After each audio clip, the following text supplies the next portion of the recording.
students, myself Satyasri Satpathy, ତମମାନଙ୍କୁ ମୋ channel Learn History କୁ welcome କରୁଛି। ତ ମୁଁ ଆଜି question answer discuss କରିବି ଏଇ ଭିଡିଓରେ।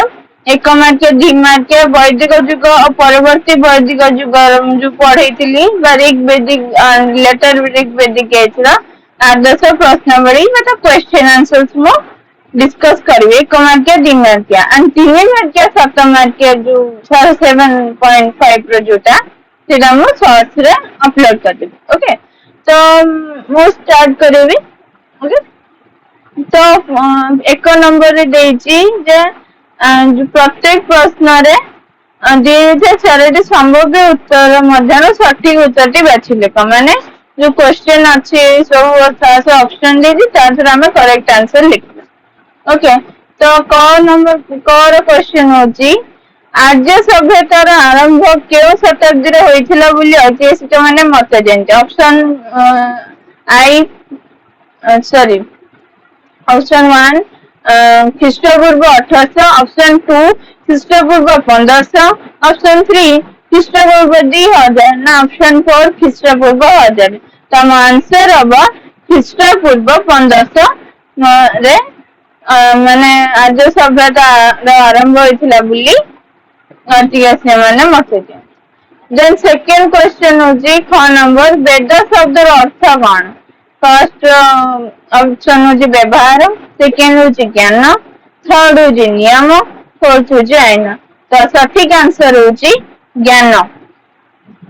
देखो मु वीडियो रे प्रीवियस वीडियो रे डिस्कस पढिला बेले कहिथि। नेक्स्ट ग नंबर क्वेश्चन होची आर्य सभ्यतार समय को केउ दुईटी भाग रे विभक्त करा जायछि। ऑप्शन 1 ऋग वैदिक और प्रथम वैदिक, ऑप्शन 2 ऋग वैदिक और परवर्ती वैदिक युग, ऑप्शन 3 द्रविड़ युग और परवर्ती वैदिक युग, ऑप्शन 4 आर्य युग और परवर्ती वैदिक युग। तो आंसर हबो ऑप्शन सेकंड जो सेकंड ऋग वैदिक और परवर्ती वैदिक युग। ओके देन नेक्स्ट क्वेश्चन घ नंबर क्वेश्चन कोन वैदिक परिवार मुख्य को कौन कहा जाउथिला। कुलूप, फर्स्ट ऑप्शन होची कुलूप, सेकंड होची आचार्य, थर्ड होची गुरु, फोर्थ होची ब्राह्मण। तो आंसर हबो कुलूप। कौन कहउथिला ना कुलूप बोली कहउथिला। देन 1 नंबर क्वेश्चन को जिबा जाति और वर्ण व्यवस्था आर्य सभ्यतार केउ समय रे उत्कट रूप धरिथिला। ऑप्शन 1 ऋग वैदिक युग, ऑप्शन 2 परवर्ती वैदिक युग, ऑप्शन 3 पुराणा युग, ऑप्शन 4 प्रारंभिक युग। तो आंसर हबो परवर्ती वैदिक युग। ओके देन 4 नंबर क्वेश्चन होची वर्ण व्यवस्थार सर्वोच्च स्थान रे किए थिले। क्षत्रिय, फर्स्ट ऑप्शन होची क्षत्रिय, सेकंड होची ब्राह्मण, थर्ड होची वैश्य, फोर्थ होची शूद्र। तो आंसर हबो ब्राह्मण। ओके देन जिबा हम 2 नंबर क्वेश्चन को। तो गोटिए शब्द रे उत्तर दियो। तो फर्स्ट होची आदि वैदिक युग रे श्रेष्ठ देवता किए थिले ना इंद्र। देन ख होची ऋग वैदिक युग रे जने विदुषी किए थिले घोषा तो आम अपला कहि परिबा।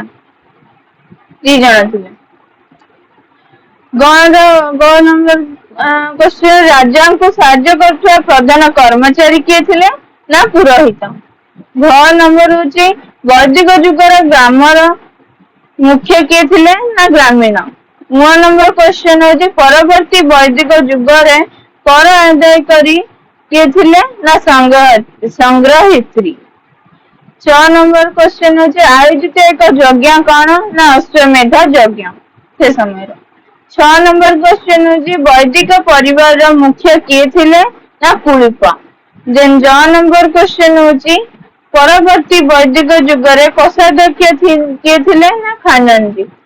तो एबे आसीबा भूल थिले संशोधन करो। सॉरी पिले एथि टिके माने टाइपो मिस्टेक हेची तो एटा आउ एरर ठीक देखि नथिले एटा एरर हेची बोली। तो एटा किछि ना माने एटा गोटे ये तुम जेते पीडीएफ देबी माने ग्रुप रे सबको सेटर इरेज कर।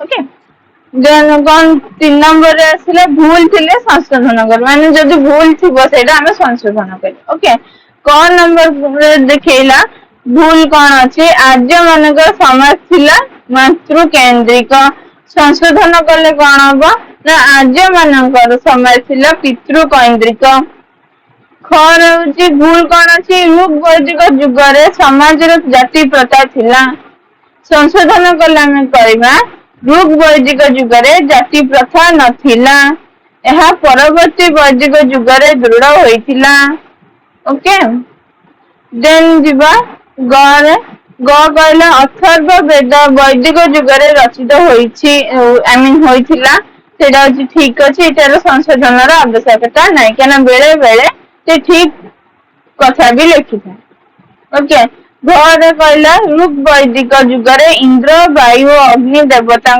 पूजा करथिले ठीक अछि समय करुथिले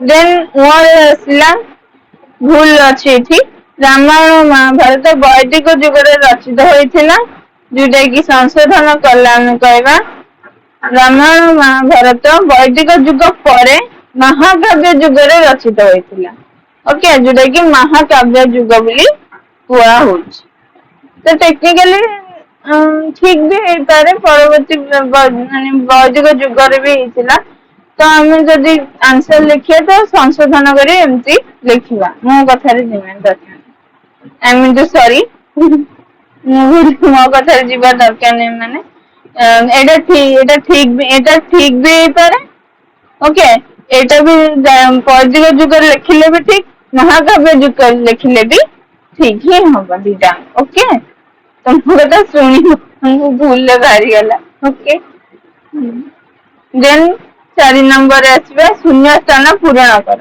ओके तो ऋग वेद रे डैश टी मंडल में भाग रही तो आंसर हम 10 टी मंडल अछि आर्य मानकर जीवन डैश आश्रय दे गढ़ी उठिथिला सरल और प्राकृतिक आश्रय दे गढ़ी उठिथिला गौची ऋग वेद रे भूमि डैश रूप रे परिचित थिला उर्वर रूप रे घ नंबर क्वेश्चन राजा को मृत्यु पर युवराज सिंह सॉरी आंसर टा कह देली राजा को मृत्यु पर डैश सिंहासन अधिकार करियर परंपरा थिला ना युवराज तुम आंसर कह दीथि ओके सेटा माने पढु पढु फ्लो फ्लो रे हे गला ओके देन आसे हम द्विमार्कीय क्वेश्चन जोटा कि 2 टी 3 टी वाक्य लिखा हेबो तो फर्स्ट क्वेश्चन होची कारण वैदिक युग रे लोक माने की प्रकार पोशाक परिधान करथिले तो आंसर हम वैदिक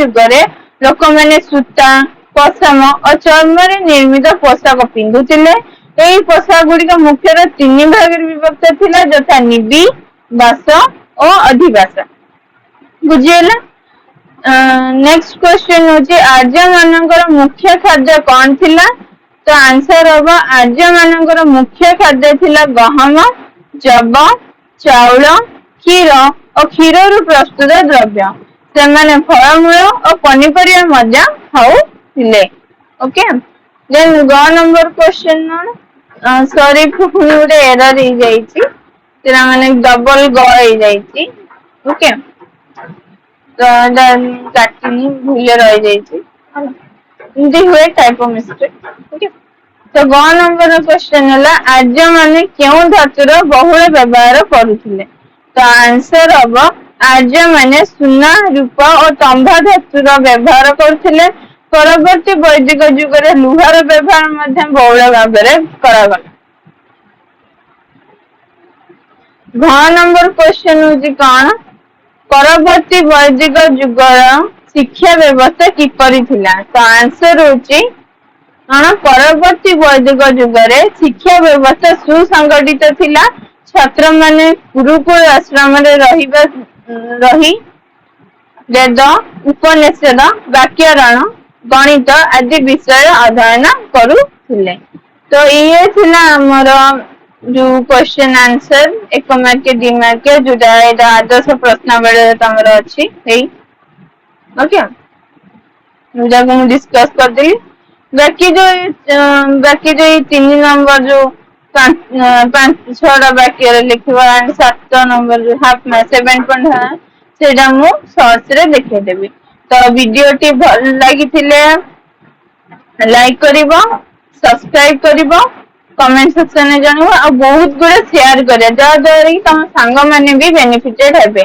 आ सब्सक्राइब करिबो ओके एंड ता सांगरे बेल आइकन को भी क्लिक करियो जा सके जे कोन नुआ वीडियो मु अपलोड करबी तम पाखु तुरंत नोटिफिकेशन पळेइबो।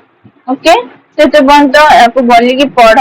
ओके मु एमसीक्यूज भी अपलोड करबी माने जते मु पढ़ेलिनी तार अलग अलग माने विषय मु एमसीक्यू अपलोड करी गोटे मिसे की भी एमसीक्यू रो वीडियो भी मु कर देबी ता संगे डिमांड केयर भी मु शॉर्ट्स वीडियो करी सब छाड़ीबी व्यस्त हवा दरकार नहीं।